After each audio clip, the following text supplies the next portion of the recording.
Rabaxia, canta, Rabaxás. Santo. Eu quero testemunhar dentro da igreja que eu estou feliz, porque estou desenferrujando as pernas, a garganta, a mente, o espírito, o coração. Tenho ido a muitos lugares.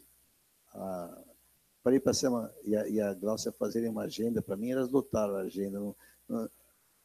Elas não me dão folga. Glória a Deus por isso. E tem sido muito bom, as experiências têm sido boas, mas eu não vou aqui ficar falando.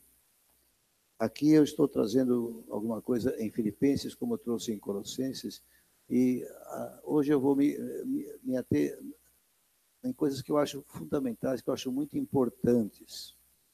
Talvez, Deus nos dirige. Vamos orar. Pai, em nome de Jesus, somos dependentes de Ti. É com temor e com tremor que nós ministramos a Tua palavra, mas também com alegria, porque ela nos enche o coração.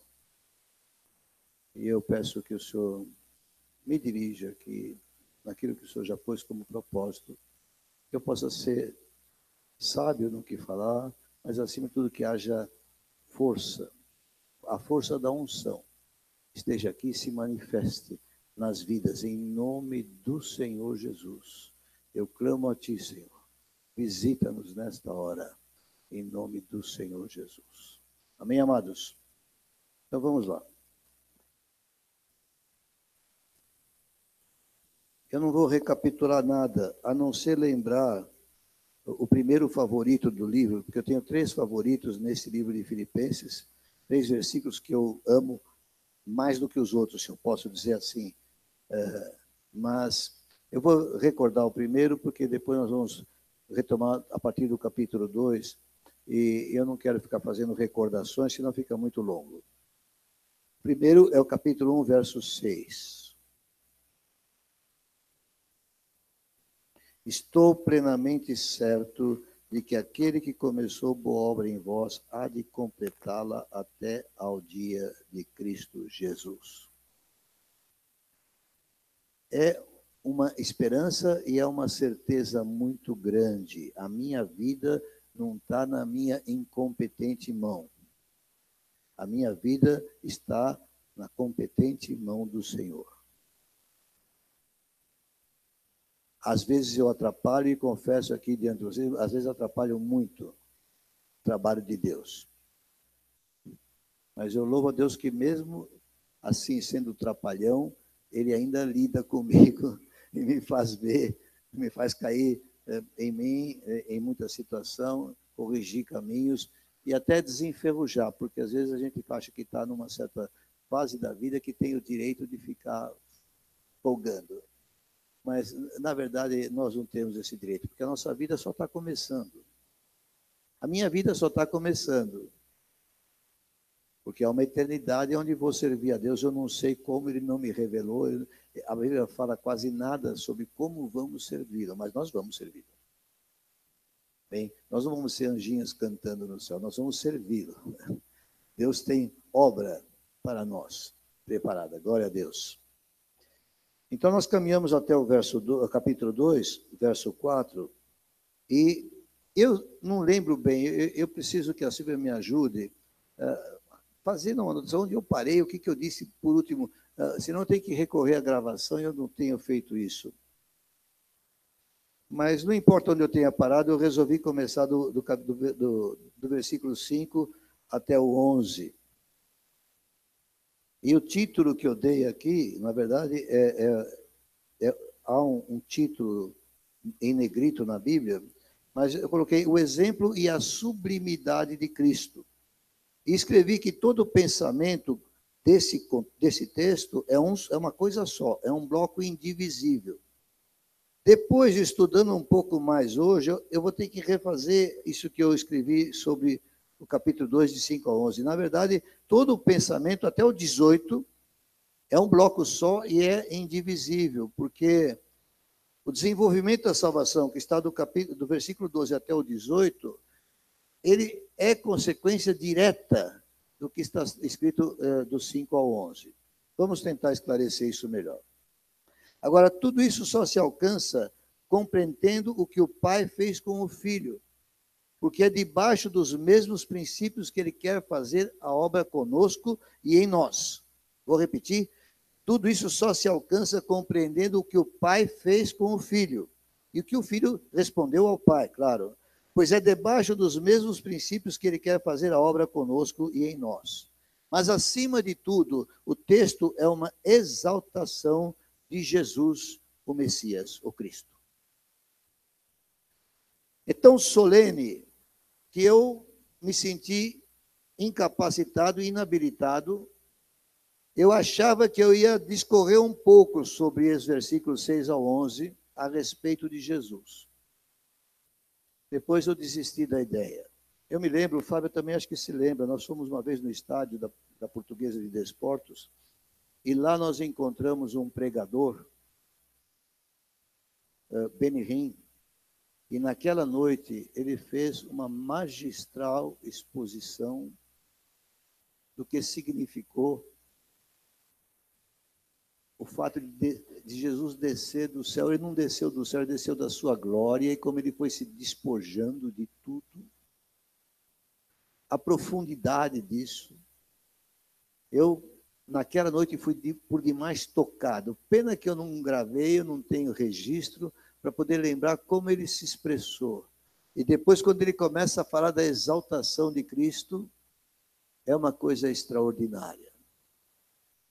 Mas, do nosso ponto de vista, tudo o que eu me lembro é de Pedro, quando diz que humilhai-vos debaixo da potente mão de Deus, para que ele em tempo oportuno vos exalte. Eu não estou buscando minha exaltação, mas Deus tem o propósito de honrar aqueles que o servem. Quem me honra, o Pai o honrará. Então, ele faz isso. Eu não estou atrás disso, você não está atrás disso, mas saiba com certeza, é para a glória que Deus nos chamou. Nós não temos direito, merecimento, mas ele nos chamou para isso e vai fazer. Porque aquele que começou a boa obra vai completá-la. Amém? Eu dividi essa primeira parte em três. A primeira parte, o verso 5, é uma exortação. Tende em vós o mesmo sentimento que houve também em Cristo Jesus. Tudo que ele vai falar é porque ele quer que nós apliquemos a nós. Tenha em você o mesmo sentimento que houve em Cristo Jesus. Se você não entender isso, você vai ficar maravilhado com quem é Jesus, o que é o Messias, como é que é a sua obra, coisa linda, mas e daí? Você vai aplicar isso como? A palavra é, tende em vós o mesmo sentimento que houve em Cristo Jesus. Você já pensou que é difícil? Pensar eu a mesma coisa que Jesus pensou, sentir eu a mesma coisa que Jesus sente. Mas a vida de substituição nada mais é do que isso. A vida que agora vivo na carne, vivo pela fé no Filho de Deus. Já não sou eu quem vive, é Cristo que vive em mim. Paulo falou isso. Não sei como você crê, como você aceita, mas é um fato. Paulo se aprofundou nisso, e aí escreve a carta ao Filipenses e diz, tem em você o mesmo sentimento que houve em Cristo Jesus. E aí nós vamos ler com a devida gravidade, com a devida solenidade, esse texto, para depois entrar nos versículos 12 para frente. Pois ele, Jesus, subsistindo em forma de Deus, não julgou como usurpação o ser igual a Deus. Antes a si mesmo se esvaziou, assumindo a forma de servo, tornando-se em semelhança de homens, e reconhecido em figura humana, a si mesmo se humilhou, tornando-se obediente até a morte e morte de cruz. Pelo que também Deus o exaltou sobremaneira, e lhe deu o nome que está acima de todo nome, para que ao nome de Jesus se dobre todo o joelho nos céus, na terra e debaixo da terra, e toda língua confesse que Jesus Cristo é Senhor, para a glória de Deus Pai.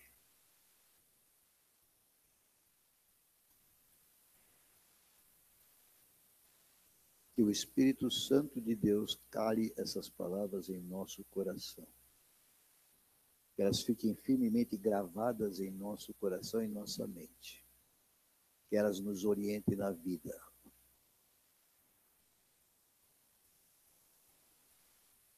É fato, porque é Deus, o soberano Senhor de todas as coisas, o Eterno.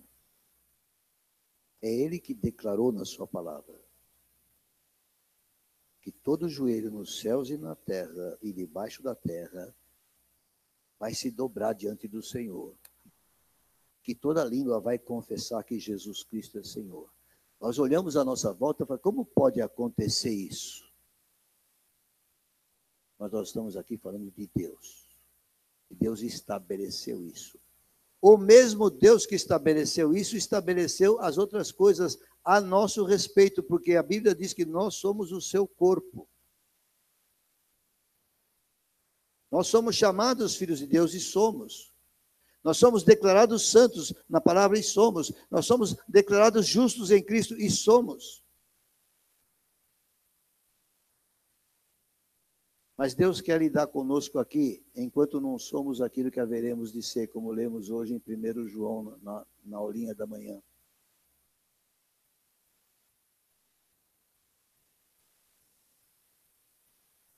Porque ainda estamos aqui. E Deus tem projetos com a mesma infalibilidade dele, que ele tem a respeito de Jesus e da sua exaltação por toda a eternidade. O que Jesus conquistou, ele conquistou para toda a eternidade. Ele conquistou sim, mas ele já era. E na obediência ele conquistou tudo isso. Eu não consigo. Eu estava lendo e estava... Comenta isso, comenta aquilo, não dá. Eu não quero... Eu acho sublime demais esse texto e eu não tenho o que acrescentar a ele. Agora, a sequência, versículo 12... começa com a seguinte palavra, assim, da mesma maneira, considerando isto que foi dito. O que foi dito? Tem em você o mesmo sentimento. Olha para o que Jesus era e é, e deixou de ser por um tempo na sua humilhação, e o que ele vai ser para toda a eternidade na sua exaltação.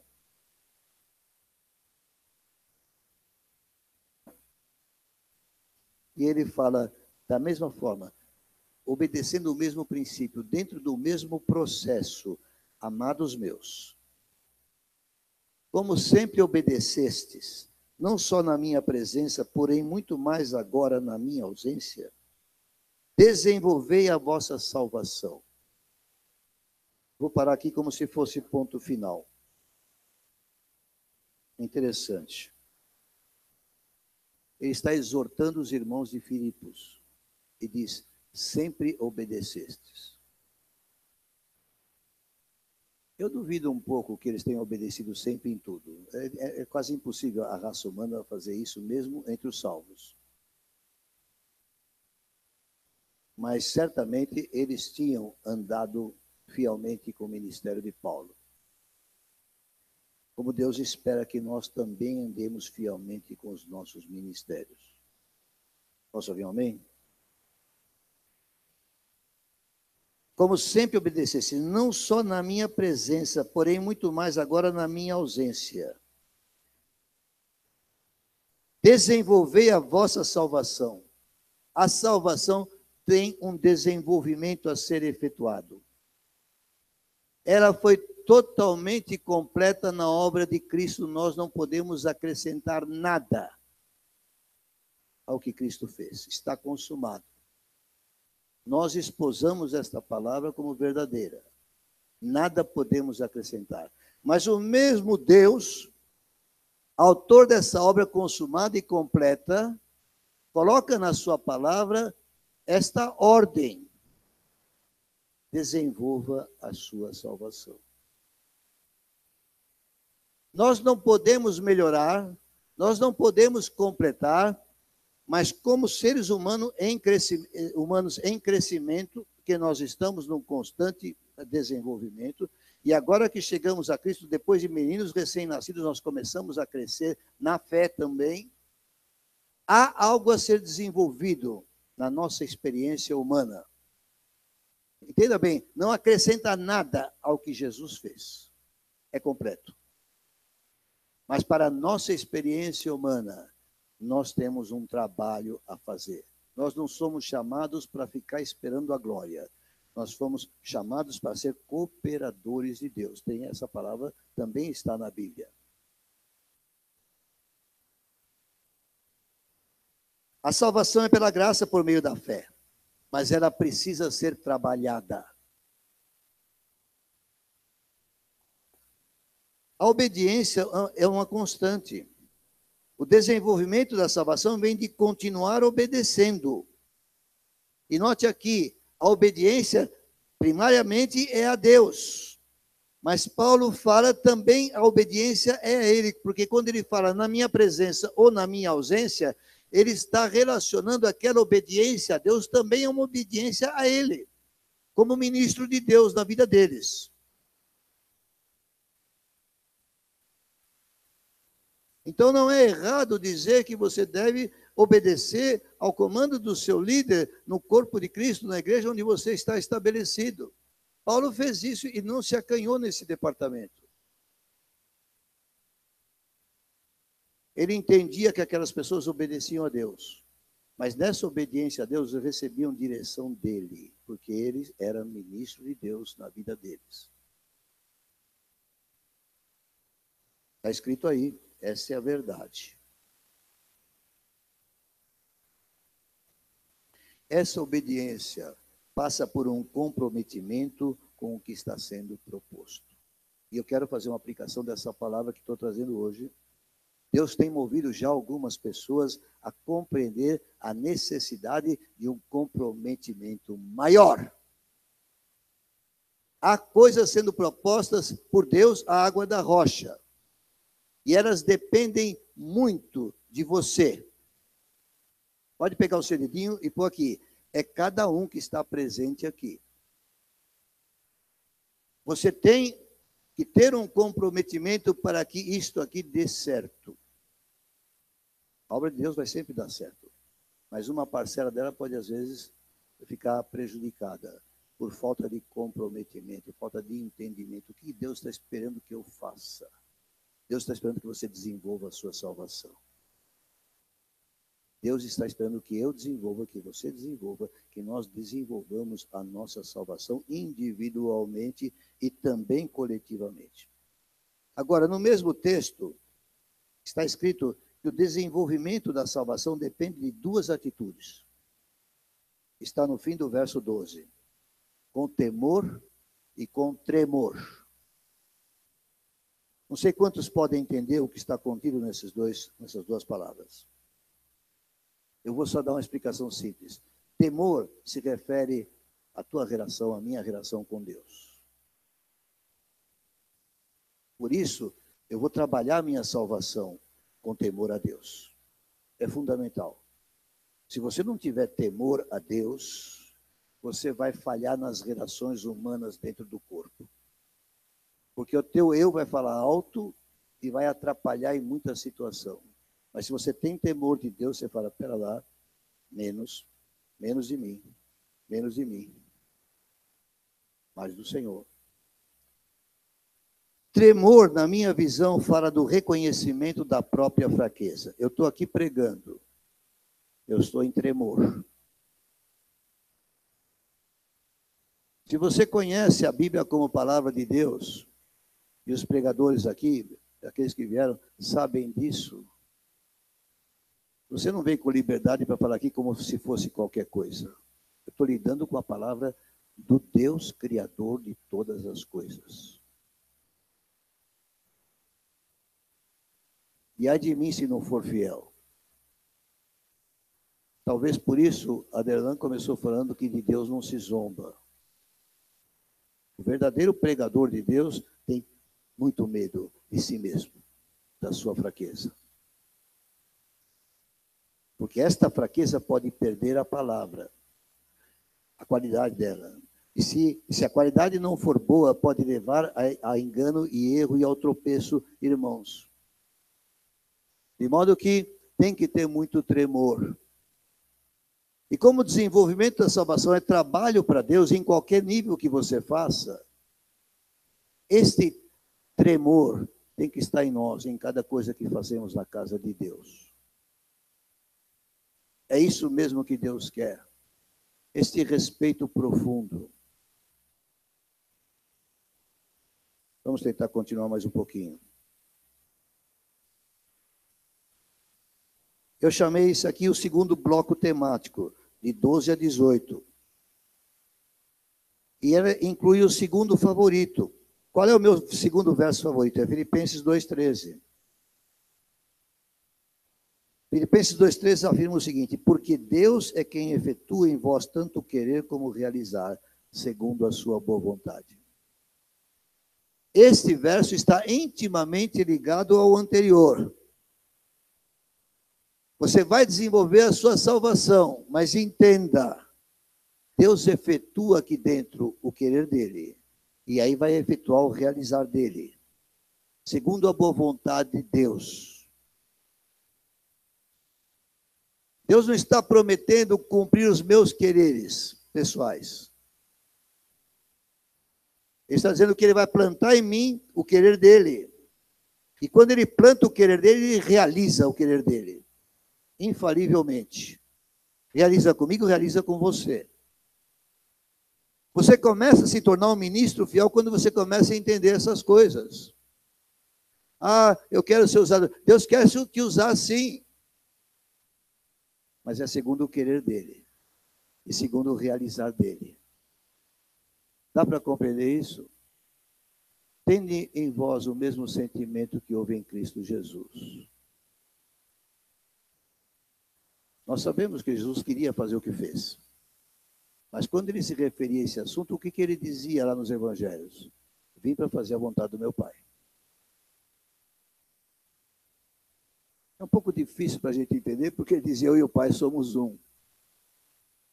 Mas como filho, ele se esvaziou para cumprir a vontade do Pai, o propósito eterno. Nós, como filhos de Deus, somos chamados por Jesus a nos esvaziarmos para poder cumprir o propósito dele.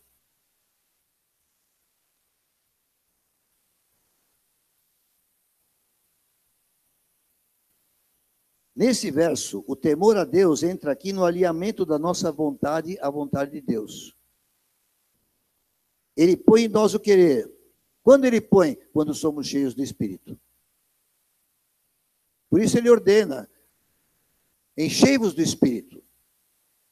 Se eu não me encho do Espírito, ouço pouco a sua voz, entendo pouco o que ele quer. Quando eu ando cheio do Espírito, a revelação do que ele quer começa a ser uma constante na vida. Está fazendo isso porque Deus mandou. Deus veio aqui e falou alguma coisa. Não é isso, é que você está afinado com Deus, você está alinhado com Deus.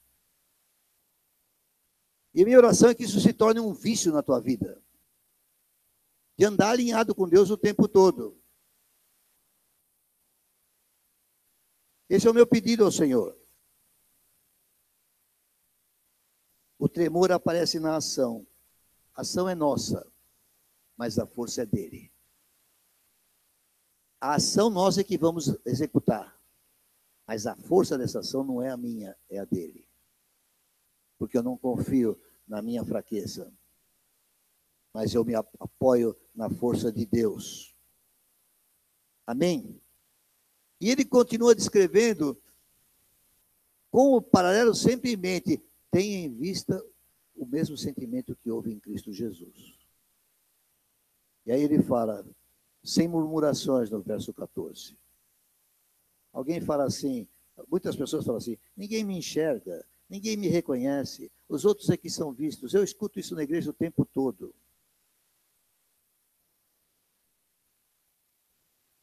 Não tenha em vista propriamente o que é seu, mas tenha o mesmo sentimento que houve em Cristo. Cristo abdicou do que era. Ele se desvestiu do que era. Ele se esvaziou do que era. Murmuração é isso, é ficar falando pelos cantos que não. Sabe, eu não sou bom para essas argumentações, mas vocês me entendem. Todos nós temos um pouco disso. Não adianta, ninguém me vê direito. Ninguém percebe o que Deus pôs em mim. Não tem oportunidade de me revelar, de me manifestar. Não tem mesmo. E sem contendas. Fulano está na frente de tudo.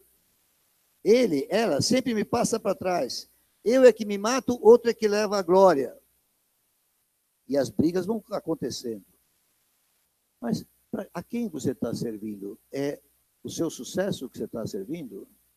Ou você está servindo o Pai? Com o mesmo sentimento que houve em Cristo Jesus. Se você está servindo o Pai, uns 10 anos antes de deixar a Igreja Presbiteriana do Brás, alguns presbíteros me falaram, e um pastor que chegou lá como pastor auxiliar também disse, você já podia ser feito pastor na Igreja Presbiteriana, porque a Igreja Presbiteriana só faz pastores os que estão formados em seminário. Mas existe uma cláusula lá que permite que o presbitério se reúna e ordene pastor alguém que não fez seminário, desde que eles reconheçam o ministério que a pessoa tem. Falar isso para mim, quem me conhece e me conheceu lá sabe, isso não mudou meu comportamento na igreja, eu continuei fazendo o que fazia do jeito que fazia, com a mesma dedicação e comprometimento. Eu pouco falo bem de mim mesmo, mas uma coisa eu fui na Igreja do Brasil, comprometido com a obra, o tempo todo. Se fiz bem ou mal é outro departamento, aí é a fraqueza humana. Mas o comprometimento era real.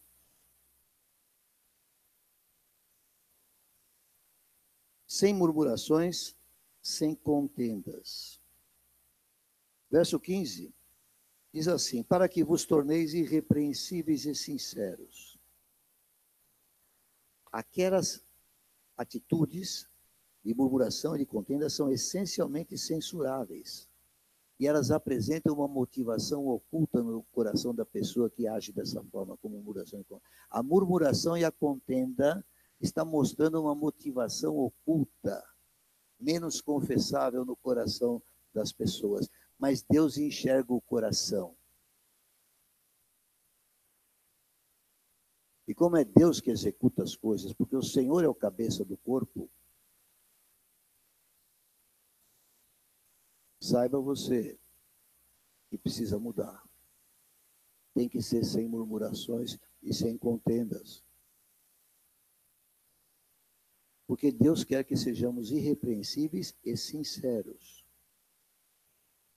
O verso continua, filhos de Deus inculpáveis no meio de uma geração pervertida e corrupta. Nós estamos no meio do mundo, sim. Mas ele fala, na qual resplandeceis como luzeiros no mundo. Esse propósito de Deus está firme. Para você resplandecer como luzeiro, tenha em você o mesmo sentimento que houve em Cristo. Fazer as coisas porque você quer reconhecimento é motivação errada. Ela pode estar oculta, mas ela acaba aparecendo. É possível chegar a um amor e a um temor de Deus e que faça a mim e faça a você servir sem esperar a recompensa. Presta atenção no que eu vou dizer para entender o que eu estou dizendo. Deus nunca é injusto. Você sabe disso? Aqueles que sabem, digam comigo, Deus nunca é injusto. É claro que isso tem uma consequência. Se você está irrepreensível e sincero, o que vai acontecer visto que Deus nunca é injusto? Ele está vendo. Você não vai sofrer injustiça. Mas você está esperando que Deus te eleve ou você quer que os homens te bajulem? Qual é o assunto? Você seria capaz de servir a Deus sem esperar a bajulação humana? Melhor, você seria capaz de servir a Deus ainda que venha mal compreensão dos homens? Má compreensão dos homens? Há ainda essa disposição de servir a Deus, mesmo sendo injustiçado diante de pessoas? Paulo foi muitas vezes injustiçado diante de pessoas. Leia um pouco as cartas de Corinto e veja como ele era maltratado.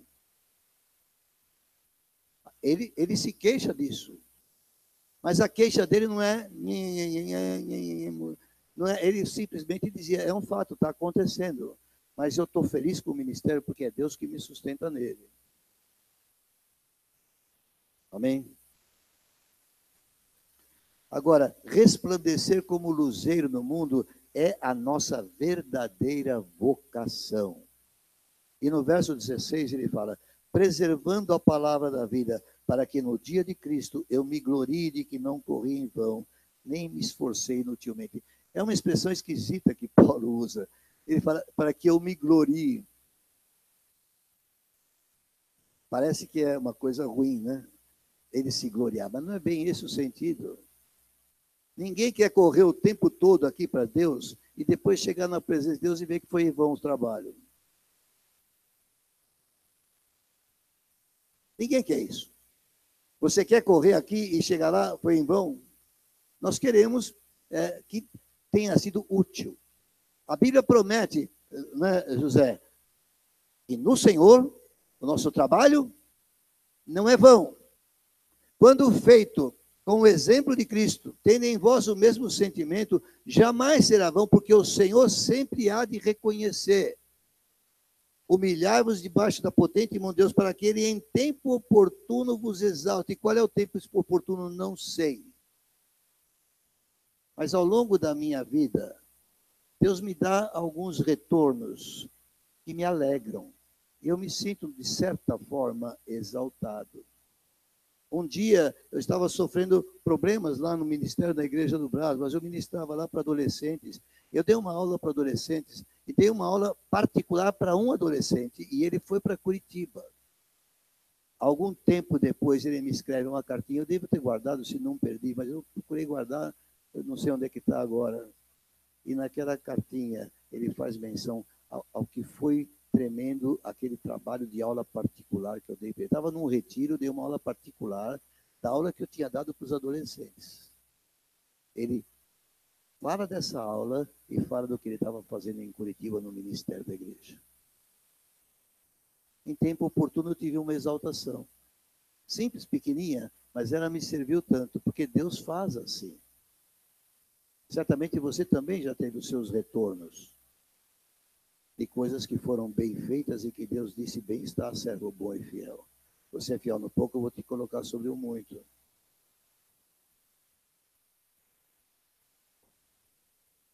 Mas preservando a palavra da vida, porque a glória tem de ser dele. A preservação da palavra, segundo esse texto de 6 a 11, o que esse texto está dizendo que a glória é de Deus. É ele que coloca as coisas. Eu me humilho debaixo da mão de Deus. Eu sigo o exemplo de Jesus e ele faz o resto. Os versos 18 são simples, 17 e 18, eu vou ler. Entretanto, mesmo que eu seja oferecido por libação sobre o sacrifício e serviço da vossa fé, alegro-me e com todos vós me congratulo. Assim vós também, pela mesma razão, alegrai-vos e congratulai-vos comigo. Eu escrevi aqui, tenham vocês vão se alegrar também. Paulo está dizendo, eu me alegro com o que vocês estão fazendo. Eu me alegro porque vocês estão continuando a obedecer. Eu me alegro porque vocês estão cumprindo. Eu me alegro porque vocês estão fiéis. Mas sabe uma coisa? Vocês também vão se alegrar comigo. O Senhor quer que a nossa alegria seja permanente e seja completa. Posso ouvir um amém? Mas fica o foco. Todo esse assunto, do 12 ao 18, de trabalhar para Deus, de desenvolvimento da salvação, só pode ser feito em cima da exortação do versículo 5. Repita comigo a exortação do verso 5. Tende em vós o mesmo sentimento que houve também em Cristo Jesus, o qual se esvaziou. Esvazie-se. Jesus falou isso várias vezes. Esvazie-se. Esvazie-se. Pare de se queixar, pare de murmurar, simplesmente faça. O homem não vê, Deus vê. Você já ouviu essa palavra como ameaça contra pecados? Não peque, porque Deus está vendo. Os índios cantam uma música, Deus te vê. Então, cuidado com o que você faz. Cuidado um pouquinho no que fala. e vai nessas coisas. Mas aqui é outro sentido. Deus está vendo o que você faz. E no Senhor o trabalho não é vão. Este é o momento que a igreja precisa de comprometimento. Tenha o mesmo sentimento. Se esvazie-se e sirva. Vai custar, custe o que custar. Deus está vendo. E se Deus está vendo, o que você entende? Se Deus está vendo, o que vai acontecer? Responde com a sua própria palavra. Se Deus está vendo o teu trabalho, o que vai acontecer? Se Deus está vendo o teu trabalho para Ele, o que vai acontecer? Diga. Você está pensando e tem medo de dizer. Diga. Hein? Vai nos exaltar. Eu vou ser recompensado. Eu não vou passar batido. Eu não vou ser injustiçado. Você crê que Deus vê o teu trabalho? Mas Ele vê o teu coração também. Qual é a motivação desse trabalho? E de repente, alguns na casa de Deus estão pensando em servir a Deus, mas estão trabalhando para si. Isso não serve para Deus.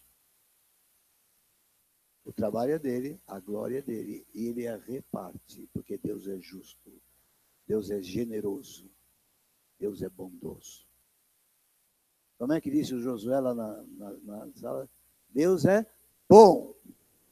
Quantas vezes você falou isso? Umas 10? Deus é bom. Deus é bom. Depois, para completar, ele falou aquilo que está escrito na coxa, em Apocalipse do Senhor. O que está escrito? Ele é fiel. Deus é bom. Deus é fiel. Vamos ficar de pé em nome de Jesus.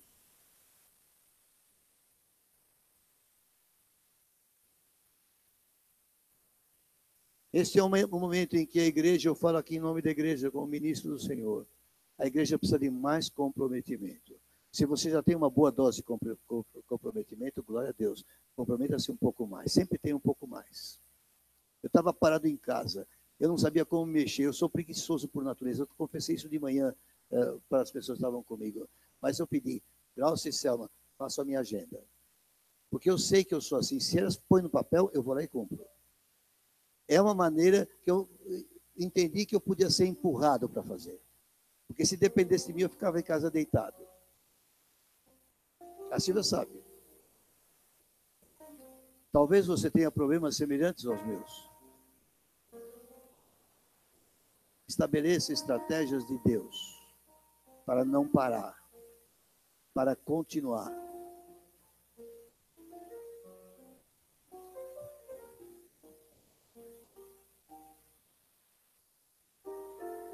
Ontem eu vi a música lá em Sorocaba, esse é o momento do derramar. Posso parar, mas vou prosseguir.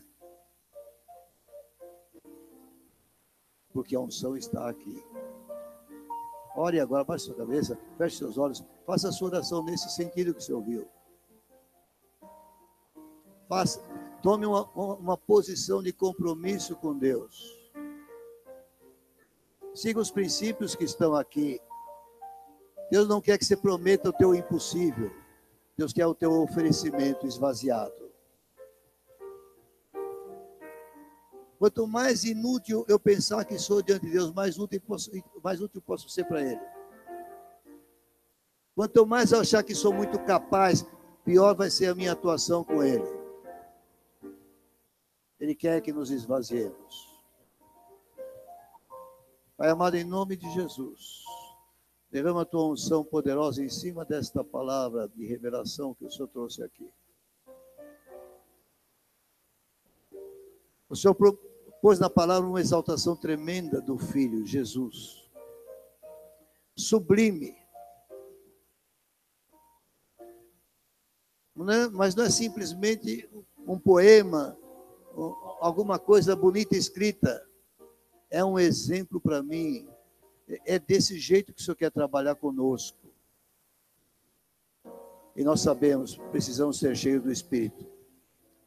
Derrama da unção do alto sobre cada um que está fazendo um propósito.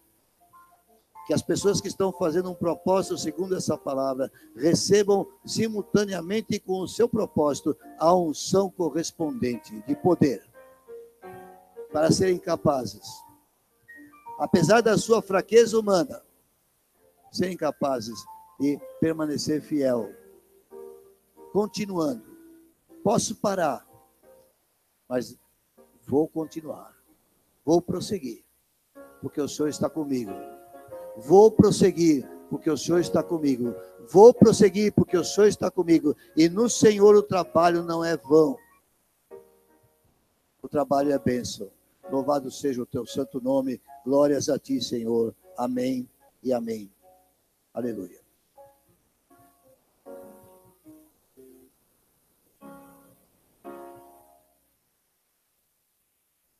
Vamos dar um aplauso ao Senhor Jesus. Amém.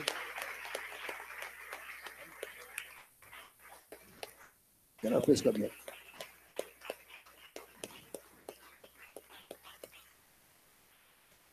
São vocês? Pode sentar?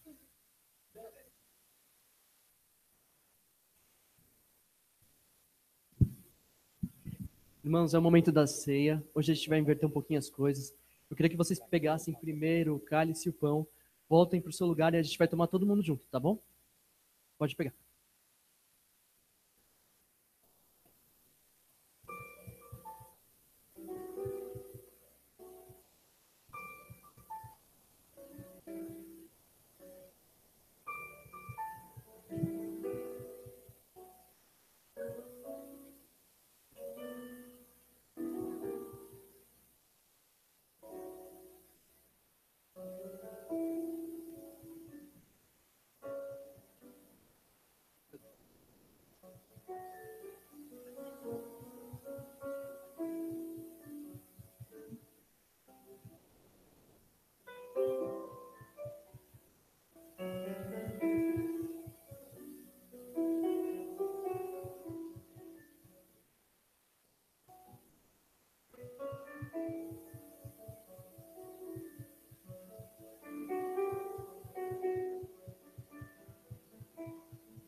Aqui, ó.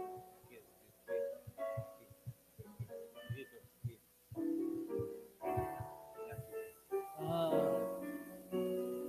Sim.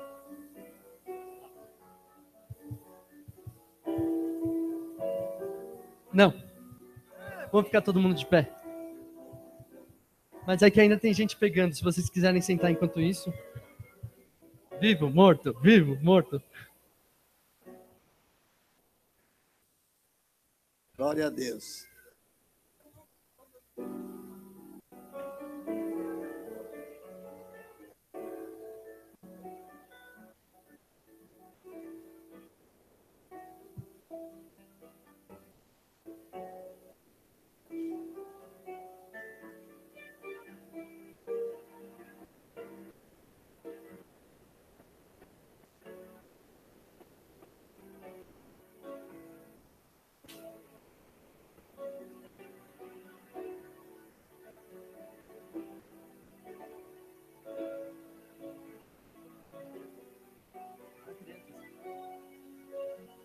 Vou esperar só as crianças.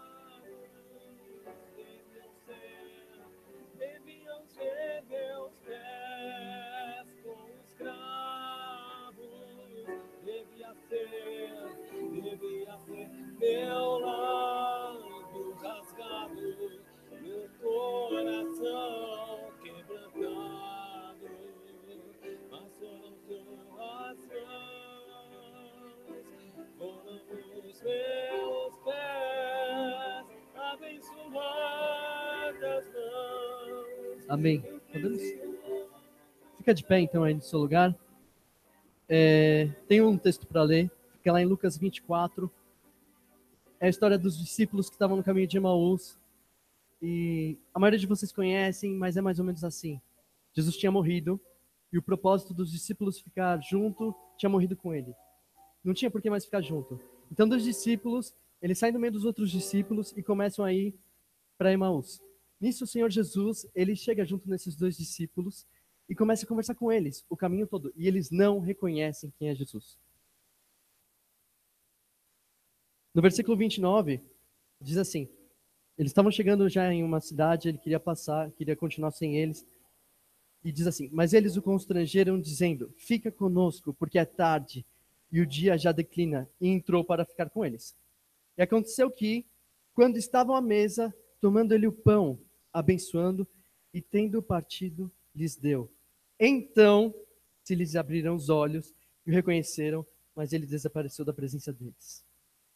Houve um momento em que os olhos foram abertos, e o momento foi em que o pão foi partido. Meus irmãos, o pão já está todo quadradinho, tá? Segura aqui pra mim. E é uma questão de higiene. Ele tá quadradinho assim, partido. Mas o normal seria a gente partir o pão e dar de pessoa para pessoa. E deixa eu te falar uma coisa, esse momento da ceia é o partir o pão. E sempre que Jesus parte o pão na nossa frente, isso, vai acompanhando. Sempre que Jesus parte o pão na nossa frente, toda a cegueira, todo que a gente está longe dele, a gente volta para perto. E a gente volta a estar perto dele e enxerga quem ele é e o que ele fez pela gente. É isso que significa a ceia. Então o que a gente vai fazer nesse momento, estou tremendo muito, é justamente isso. A gente vai pegar o pão, vai comer o pão, e a gente vai tomar o vinho e a gente vai lembrar do que ele fez. E de agora em diante, se você tomava a ceia como algo só de liturgia ou só como um símbolo, você lembre sempre do que o Senhor fez por você. E volte para perto dele, volte a vê-lo nesse momento. Amém? Pode tomar.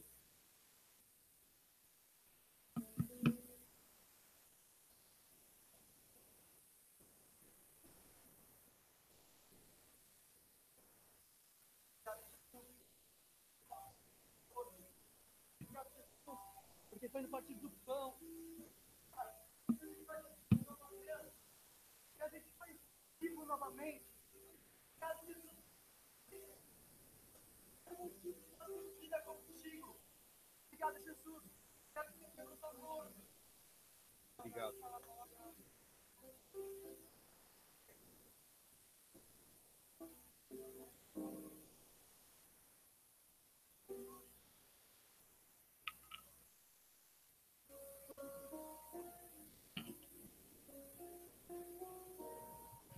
Amém.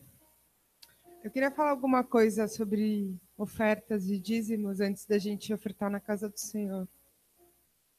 Sabe, irmãos, já passou pela cabeça de vocês? Tipo, na minha cabeça já passou assim. Se vocês quiserem sentar, ficar em pé, para mim, realmente tanto faz.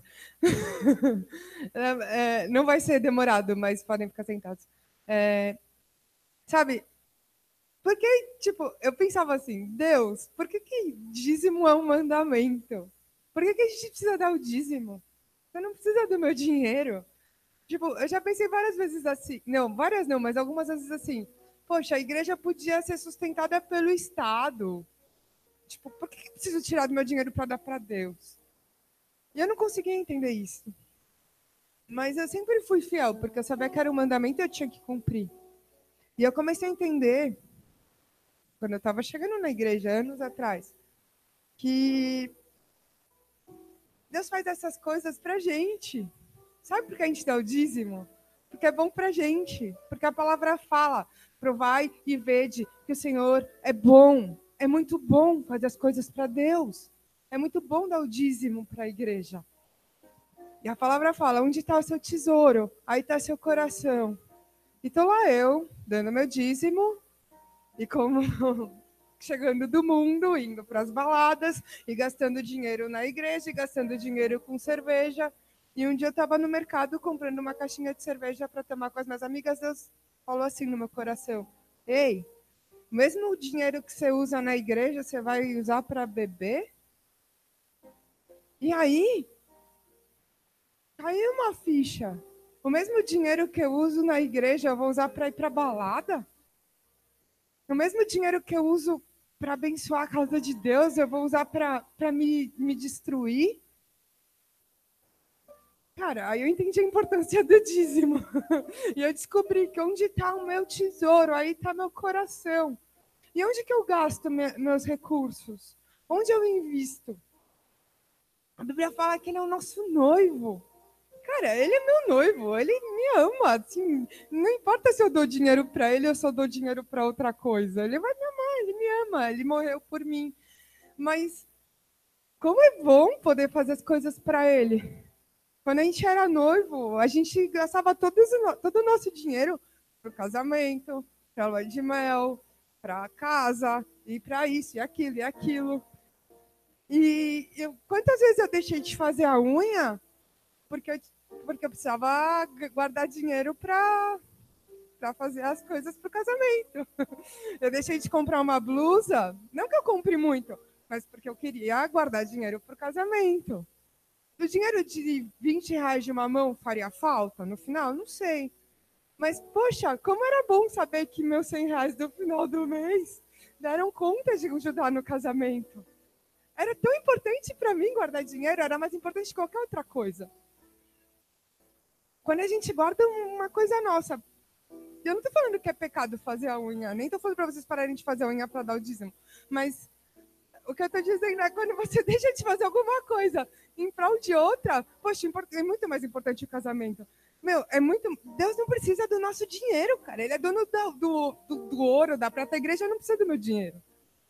Se eu sair da igreja amanhã, a igreja vai continuar, irmãos. Mas, como é bom poder trazer meu dízimo, minha oferta. Como é bom participar, como é bom agradar meu noivo. Como é bom conhecer o que meu noivo quer. Cara, ele é nosso noivo. Que tipo de relacionamento a gente tem com ele? A gente sabe o que ele gosta e o que ele não gosta? Sabe, eu fico pensando nessas coisas. Será que eu vou chegar lá no céu e Deus vai falar assim, ela mal me conhece, ela mal sabe do que eu gosto. Eu sei o que ele gosta de comer, eu sei o que ele gosta de vestir. Eu sei o que Deus gosta. Dízimo, oferta, é um princípio para nos ensinar todas as coisas das nossas vidas. Qual é a prioridade do nosso dinheiro? Qual a prioridade da nossa vida? Agradar quem? Meu Deus, o pastor falava hoje, importa que eu agrade a homens? Ou importa que eu agrade meu noivo? Importa que eu gaste tempo com homens? Ou importa que eu gaste tempo com ele? Importa que eu gaste meu recurso com tal coisa ou com tal coisa? Ele mostra, Deus ensina todas as coisas. Esses dias eu compartilhei com as meninas o tempo e o modo. O pastor pregou aqui, tempo, modo, tempo, modo. Qual o tempo da gente dar o dinheiro, o modo de dar o dinheiro, como gastar nosso dinheiro, como investir, como ofertar.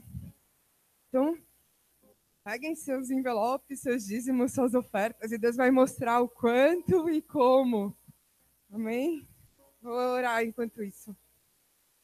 Senhor, nós te agradecemos, porque o Senhor é nosso noivo, o Senhor nos ama, o Senhor nos dá todas as coisas, e de nada nós temos falta, porque o Senhor é um Deus provedor.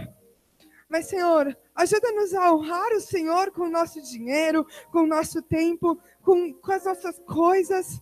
Senhor, que nós possamos amar-te acima de todas as coisas mesmo, em todas as áreas das nossas vidas mesmo. E quando nós não estivermos chamando mais que alguma outra coisa, mostra-nos, Senhor, e acerta o nosso coração, Senhor. Que nós possamos estar sensíveis à tua voz e te conhecer e te agradar e te alegrar, Senhor, a cada instante. Que a nossa vida seja para o Senhor mesmo. E que tudo seja para a tua honra e para a tua glória, Pai. Senhor, nós te agradecemos pela oportunidade que temos de te adorar com nossos dízimos e ofertas, Senhor. Pela oportunidade que temos de te alegrar e de te servir, Pai. Fala conosco, Pai, e continua conosco, Pai, nos ensinando o tempo e o modo de cada coisa, a cada segundo. Em nome de Jesus.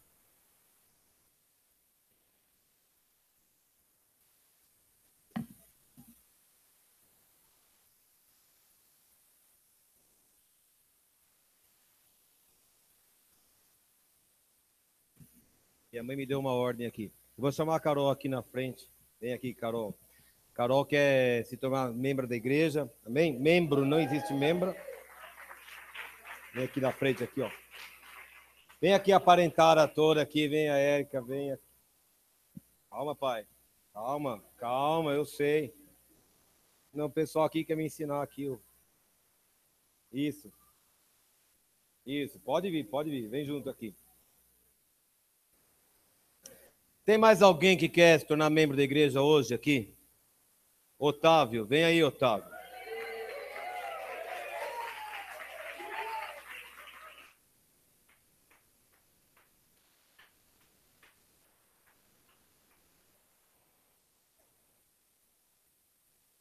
Vocês tenham paciência com o Otávio, tá? Ele é mestiço japonês, não chame de China, tá?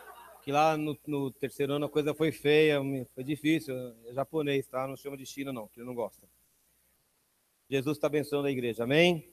Eu vou pedir para vocês ficarem em pé. Carol, Otávio. Tem mais alguém? Cláudio, você quer ficar membro? Não.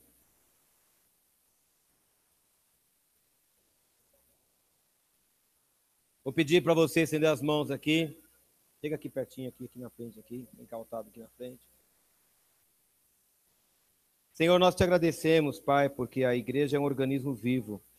E o Senhor é que preserva a vida da igreja e nos conserva aqui, Senhor. Nós estamos muito contentes e graças ao Senhor porque o Senhor está colocando mais pessoas dentro desse rebanho aqui. Nós queremos ser bênção para a vida deles. Nós queremos a tua direção para ensinarmos a palavra do Senhor com fidelidade, de forma correta, e estimulá-los a crescer no Senhor e a se envolver na sua obra, a se santificarem cada vez mais. Abençoamos a vida da Carol e nós a recebemos em nome de Jesus, para que seja abençoada e seja abençoadora. E também recebemos o Otávio em nome do Senhor Jesus. Demorou, hein, rapaz? Nós recebemos, ó Pai, com muita alegria também, pedindo que o Senhor continue a obra que o Senhor tem realizado na vida dele, mostrando o seu poder para ele, que seja abençoado e seja abençoador aqui também, em nome do Senhor Jesus. Amém e amém.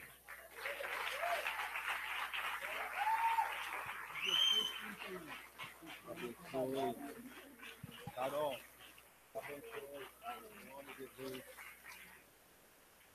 glória a Deus. Glória a Deus. Deixa eu dar um testemunho. Vem cá, Otávio. Fica aqui do meu lado aqui, rapidinho. Só para contar um testemunho aqui. O Otávio, ano passado, o Nau vai lembrar que ele estava junto ali. Ele joga tênis e ele estava com uma dificuldade, uma diferença na... Pode contar, né? Não, eu falo, senão... Fica aqui embaixo que eu vejo as pessoas que é mais alto que eu. Obrigado. Ele estava com uma diferença de uma perna para outra e nós oramos por isso, né? E papai orou com ele ali, o Nau estava junto, você vai lembrar desse dia, nós estávamos orando junto com ele. E essa semana retrasada ele me escreveu, ele foi ao ortopedista para ver uma palmilha para o pé e a ortopedista ficou espantada porque a diferença é de menos de 1 milímetro e não vai precisar usar palmilha nenhuma, porque o Senhor curou a perna dele e as pernas estão iguais para a glória do Senhor. Pode aplaudir o nome do Senhor Jesus. Glória a Deus. Detalhe você for depois. Amém?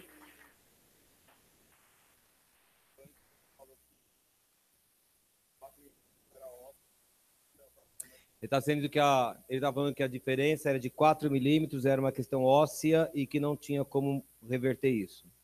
Não tinha para os homens, mas para o Senhor não há limites, né? Glória a Deus. Eu vou fazer a oração, vou impetrar a bênção. A Simone vem aqui, que ela tem um recado importante para dar daqui a pouquinho. Vem aqui, Simone, fica aqui do meu lado, por favor. Levante suas mãos, nós vamos abençoar o povo do Senhor aqui. Pai, obrigado porque o Senhor está no nosso meio. E o Senhor está operando sempre. Nós te louvamos por esta noite, pela tua presença, tua casa, pela palavra que recebemos, pelo louvor que pudemos prestar ao Senhor. Toda honra, toda glória sejam sempre dadas ao nome do Senhor Jesus. E com o amor de Deus, nosso Pai, a graça maravilhosa do Senhor Jesus Cristo e a comunhão do Espírito Santo nos acompanhem hoje e amanhã, depois, até que o Senhor venha nos buscar. Amém e amém. Glória a Deus. Aplauda o Senhor. Vem cá. Glória a Deus. Jesus é bom.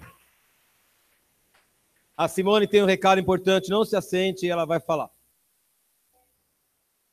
Acho que todos sabem, hoje é aniversário do pastor Gicrã.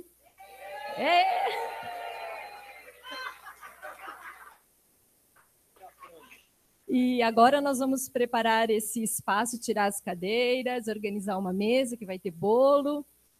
E eu queria convidar o pastor para vir aqui e convidar o Paulinho para orar pelo pastor e abençoar a vida dele.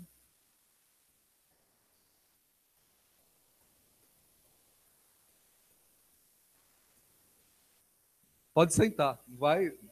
Eu estava de boa, sentadinho no meu cantinho. O bolo vai demorar um pouquinho mais. Estava quietinho lá no meu lugar. Eu falei, Jesus, o que é esse negócio que você está me dando, Jesus?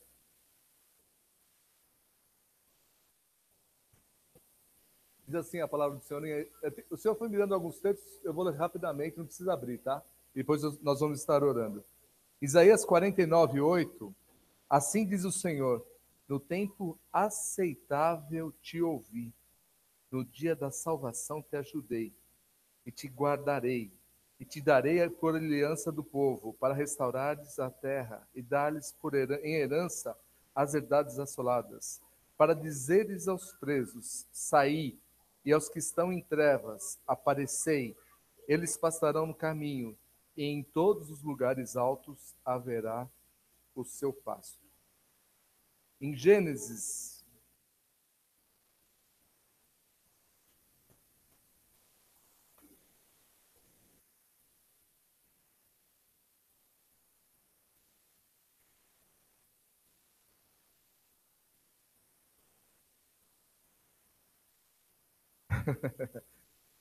qualquer semelhança é mera coincidência, tá, pessoal? Sendo, pois, Abraão da idade de 99 anos, apareceu ao Senhor. Eu sei. Vou mudar aqui, vai. Sendo, pois, Licrã da idade de 76 anos, apareceu ao Senhor e disse-lhe, eu sou o Deus Todo-Poderoso, anda em minha presença e ser perfeito, e porei a minha aliança entre mim e te multiplicarei grandissimamente. Então caiu Abraão sobre o seu rosto e falou Deus com ele, dizendo, quanto a mim, eis a minha aliança contigo, será pai de muitas nações. E aí ele fala, não se chamará mais o teu nome Abraão, mas Abraão, e será o teu nome porque será pai de muitas nações e tenho te posto. E o último que o Senhor me deu foi lá em Filipenses. Achei muito interessante. O Senhor começou por esse Filipenses, tá, pessoal? Só para vocês entenderem.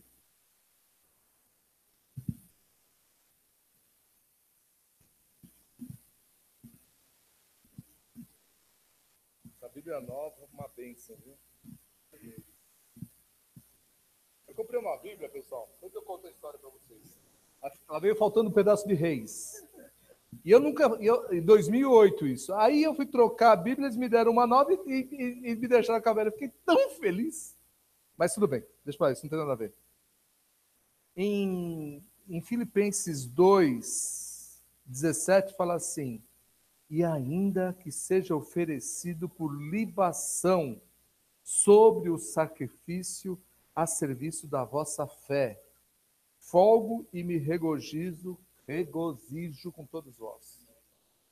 Aí eu falei, Jesus, caramba, o que é isso? Libação sobre sacrifício. Alguém sabe o que é? Não precisa levantar a mão, eu sei, eu vou explicar. É rapidinho. Libação funciona assim, o sacrifício no Antigo Testamento estava rolando, tá? O pessoal separava o cordeiro lá, matava o cordeiro, separava tal, e colocava sobre o fogo. Esse era o sacrifício que Jesus fez. E aí vinha o sacerdote e derramava um azeite, Espírito Santo. Viu, Glaucia? Derramava o azeite, Espírito Santo. E aí, quando o azeite caía sobre o sacrifício, quem já fez churrasco aqui? Você já fez, né, Eduardo? Quando a gordura cai na brasa, o que acontece? Sobe a fumaça. E depois, quando o azeite cai no fogo, sobe a fumaça.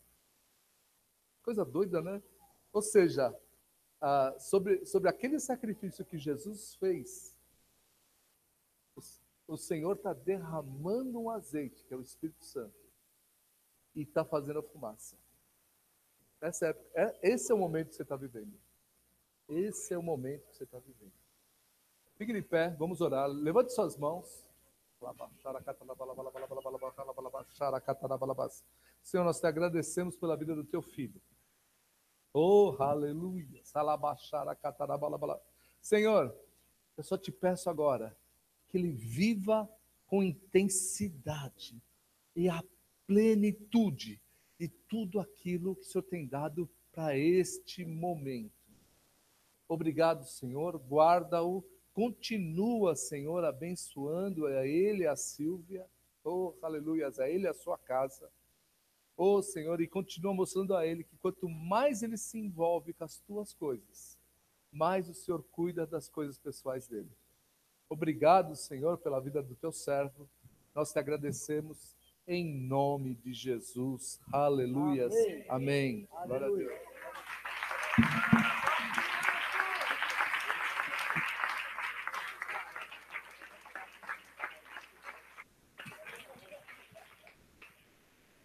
Alguém tem mais alguma coisa para falar?